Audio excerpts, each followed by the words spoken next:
Welcome to Sweety channel. Morning routine అండి ఇది. ఇంకొన్ని బట్టలు పెట్టడానికి వచ్చాం. గాలి బాగా వేస్తుంది, ఎండకని లేదు.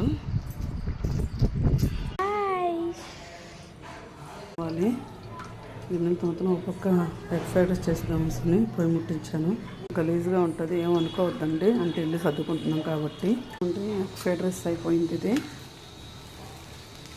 ఒక పక్క పప్పు పెట్టాను, చింత చిగురు పప్పు వండుతాం ఈరోజు. లైక్ చేయండి, షేర్ చేయండి, సబ్స్క్రైబ్ చేసుకోండి ప్లీజ్. ఫస్ట్ టైం మా ఛానల్ చూస్తే సబ్స్క్రైబ్ చేసుకోండి. కొంచెం ఇల్లు గలీజ్గా ఉంది, ఏమనుకోవద్దు, ఎందుకంటే సామాన్లు అన్నీ సర్దున్నా కాబట్టి. అన్నం తినేస్తున్నాను. మ్యాంగోస్, ఉలాపాడు మ్యాంగోస్ గుంటూరు సైడు బాగుంటాయి. ఉలాపాడు అంటే ఫేమస్ మ్యాంగోస్కి. 150 ఉంటుందండి చింత చిగురు. ఇదిగోండి నేరేడు పళ్ళు కూడా తెచ్చారు.